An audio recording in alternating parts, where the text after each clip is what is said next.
আসসালামু আলাইকুম।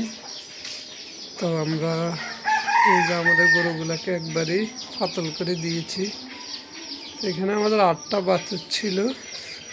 তো যেহেতু সামনে কোরবান, তো সেজন্য আমরা চিন্তা করলাম এইভাবে ঘন করে গরু রাখলে ওরা সারাদিন ফালাফালি করে, তো আমাদের এই গরুগুলার গ্রোথ নষ্ট হয়ে যাবে।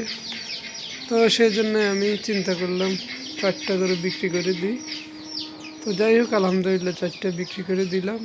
এখন এই যে দেখতেছেন, এগুলো আমাদের কোরবানির জন্য তৈরি হচ্ছে আলহামদুলিল্লাহ।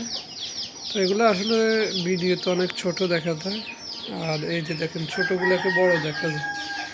এই যে বাস্তবতা এটা। তো মোটামুটি এখন এরা রেস্ট নিতে পারতেছে এই যে।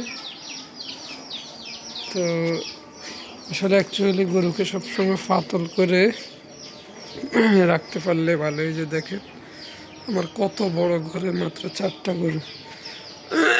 চাইলে আমি আরও 2টা রাখতে পারি। তো আসলে অ্যাকচুয়ালি ঘন করে বাঁধলে ওরা সারাদিন ঠুসাঠুসি করে। এই যে এখন ঘরটা একবারই খালি খালি দেখা যায়। ওই যে দেখেন কী করে। তো যাই হোক, আমরা যারা গরু পালন করি অবশ্যই ষাঁড় গরু পালন করার ক্ষেত্রে আমরা এদেরকে ফাতল করে বাঁধবো। কারণ হচ্ছে এরা যত খাবে আর বিশ্রাম নিবে তত দ্রুতই এদের গ্রোথ ভালো হবে। তো সবাই দোয়া করবেন আমাদের জন্য। আসসালামু আলাইকুম।